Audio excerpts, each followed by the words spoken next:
My name is Nickson Zakayo. I am the founder of Abima Metal Arts. Yeah, basically that is our enterprise, and we usually deal with the metal arts. Metal arts involves any kind of metal that is designed into a unique product. Abima Metal Arts started right back in 10 years back. Ndio nilianza biashara yangu mwenyewe na hapo nyuma nilikuwa nimeajiriwa. So I've got an experience of around 15 good years working in metal arts.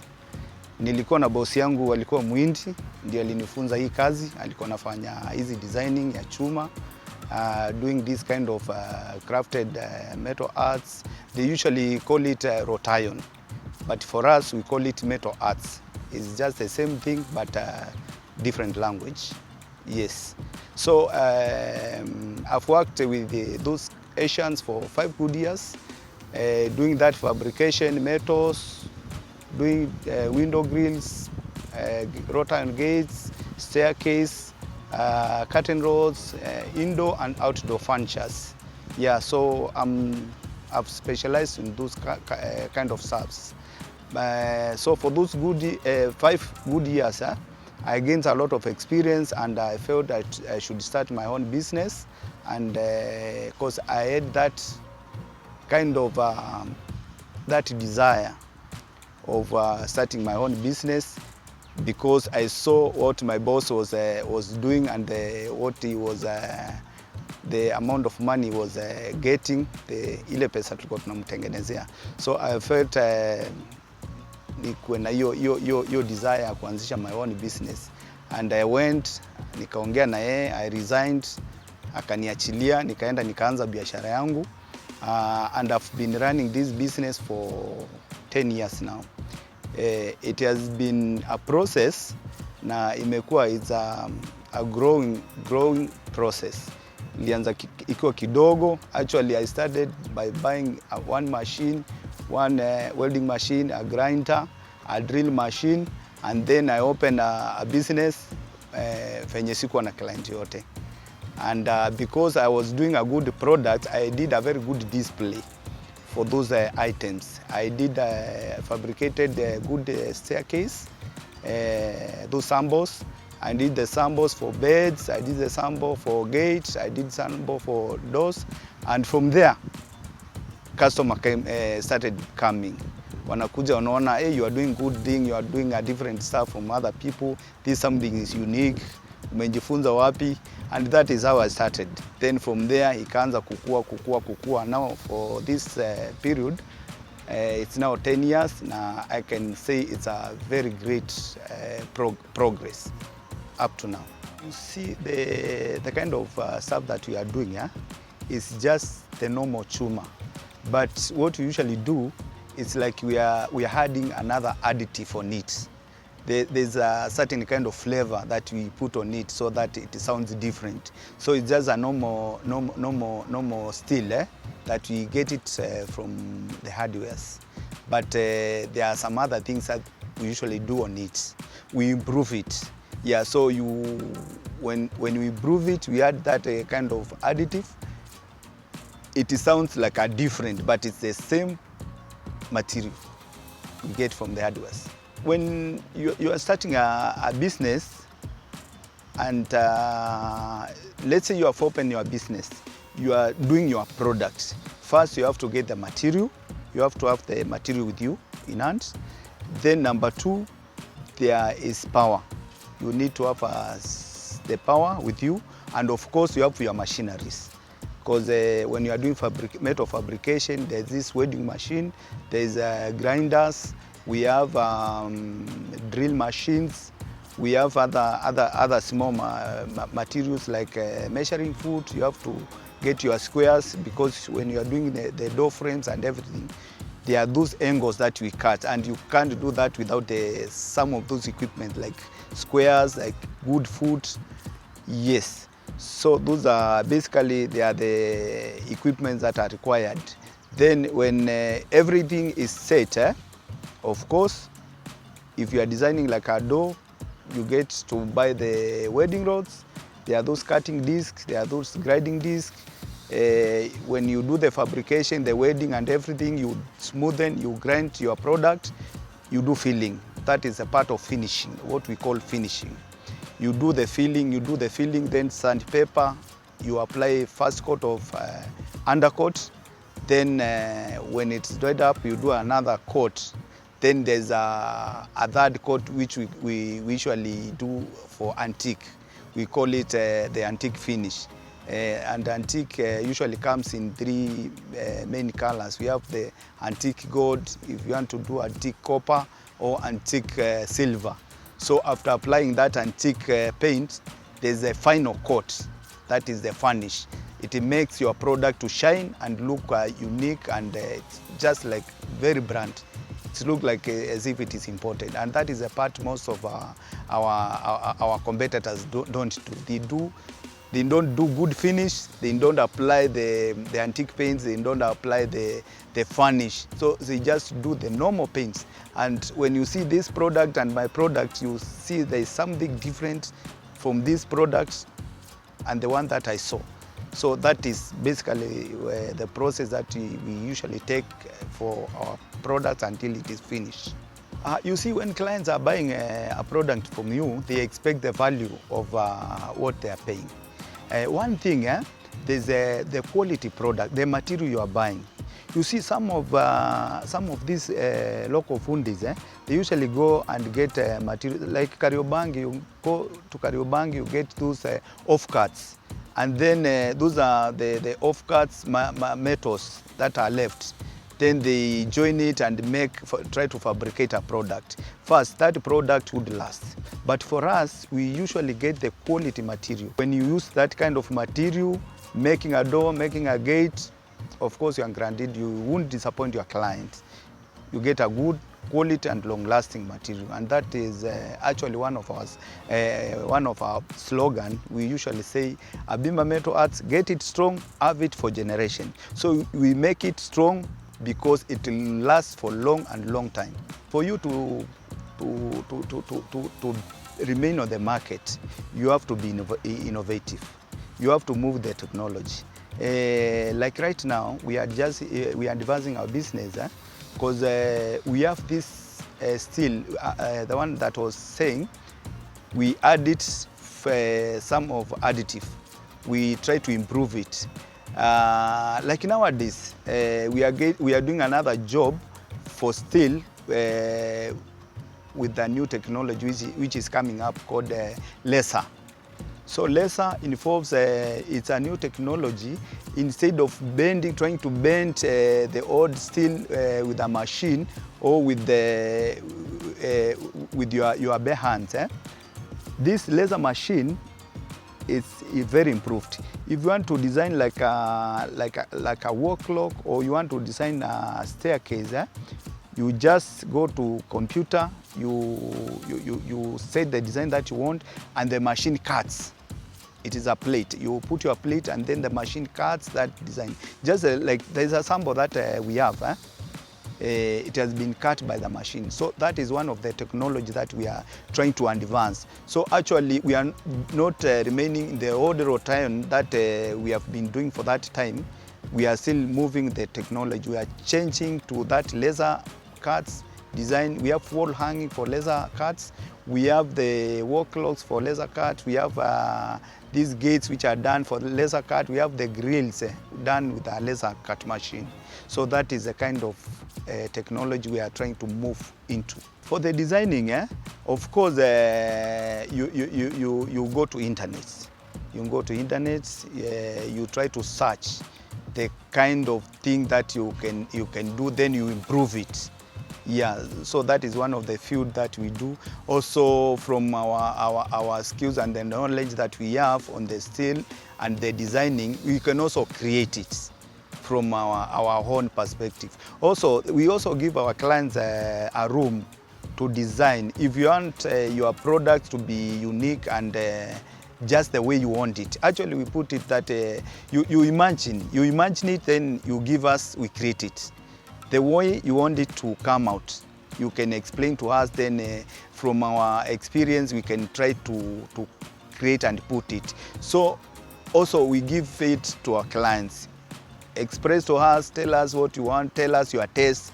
Then from that one, we can come up with a design and we put it to you, and then clients approves it. Challenges are many, because one is financing is a challenge.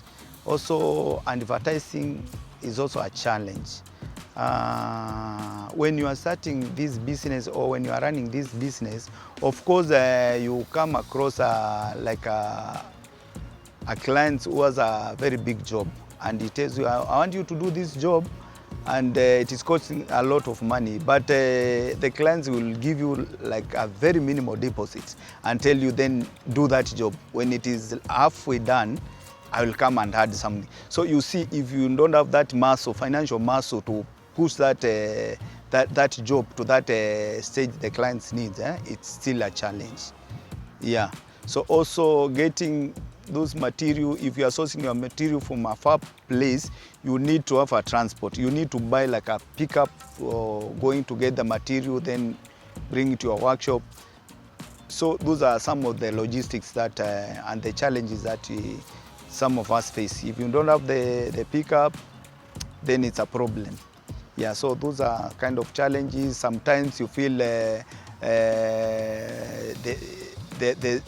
power, sometimes electricity, you are buying like a 1,000, you get like 30 units. Next time when you are buying, it is 28 units. You see, now it gives you a challenge when you are trying to price your items.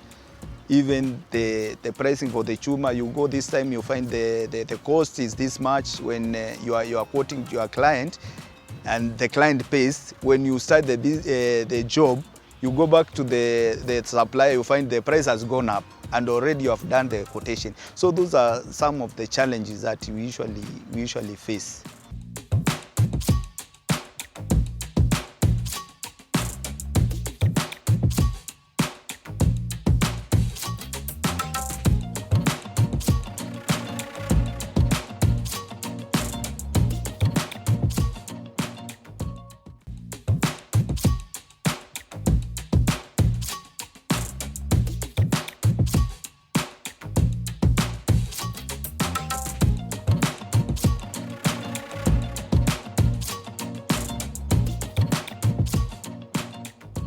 What happens sometimes, you see some of the clients are understanding.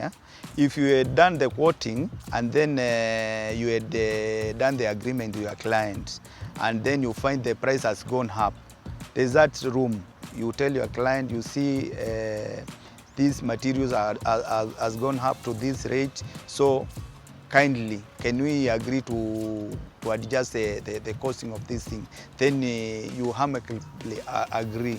I've got very many clients, very many happy clients. Even my comments, when you go to my Facebook page, most of my clients are very happy. I've done business with some of the honorable members. I've like 3 years back, I did a business for Kandara MP. This last year, I did another business for another MP from Kitui East. That is Mr. Nimrod Mbai, that is Kitengela site, Acacia, and he was very happy.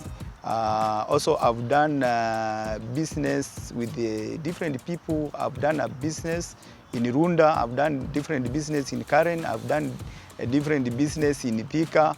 Also, we have moved far. Last year, I went to Kilifi, and we did a quotation, we did a staircase, a very beautiful staircase at that place, and that client was very happy. Our clients are very successful, they are very satisfied, and I've not had any complaint with any client. The kind of marketing that we usually do, first I have my workshop. At my workshop, I've done an advertisement of the billboards. There's this signboard that I've done for advertisement, and it is working very well. Because most of people, when I'm not around, When they pass by, they pick my number, they call me. Number two, when we open our business every day in the morning, we usually do a good display of the things that we are doing. If we are doing staircase, the one we have done, we display it. If it is the gate, everything that we are doing, we do a good display at our workshop. Number two, we are doing Facebook page. We are doing a website. We are doing a TikTok and other kind of advertisement that is still helping us is referrals. Those clients that we are doing, they advertise for us, they sell our name, and that is generally the kind of advertisement that is supporting us. I think the best thing and the good thing first, it is the PS, your PS. When your client approaches you, the way you talk to him or her is very important. First impression will show your client how that thing will come up. Even the way you explain to your clients, she can or he can get satisfied with what you are about to do. But basically, what we usually do first, we try to create that good relationship with our client. Then number two, whatever we have agreed with our client, we try our level best. We do quality and a very, very, very impressive job. Yeah, that is what we are trying to employ, at least to maintain and ensure that our clients are satisfied.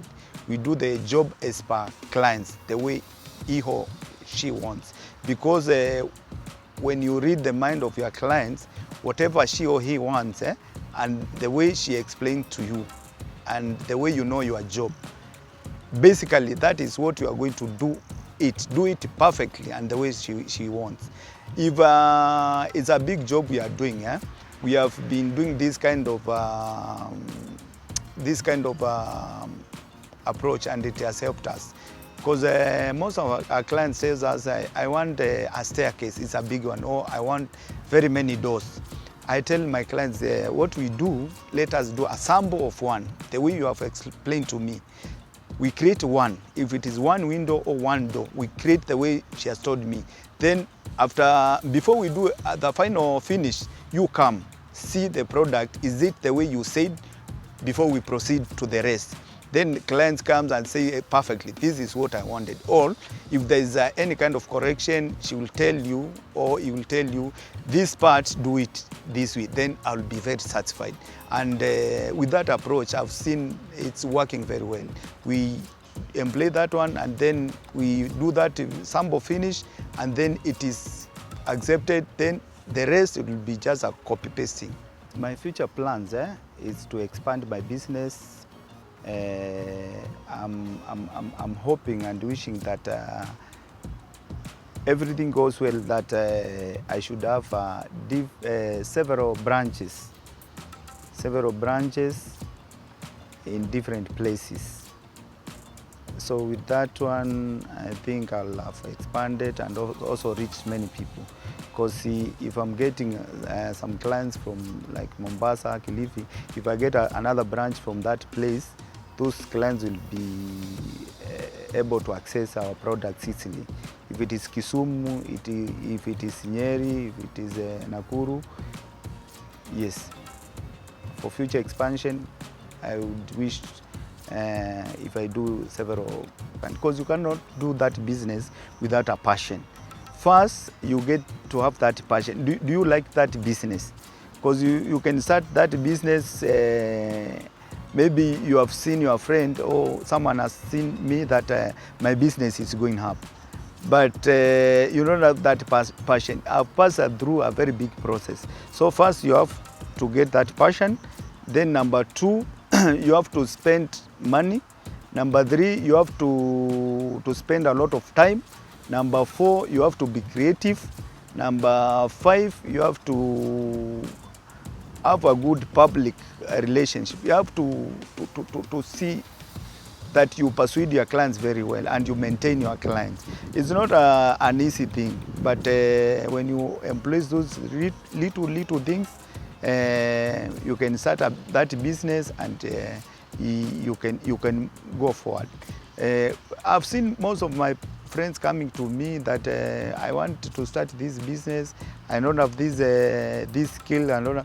I tell them, then it's fine. So long as you have money, you have that passion, and you can get good workers.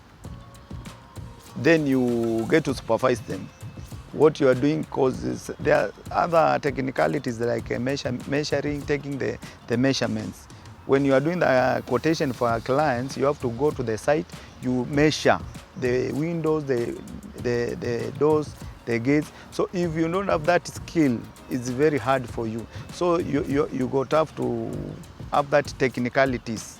Yeah, so it's easy, and it also involves a lot of time, skills. You need to have that passion. Our physical address, we are located at Utawala. Our office is at Utawala, Abima Metal Arts. Our Facebook page is Abima Metal Arts. Our TikTok is Abima Fabricators.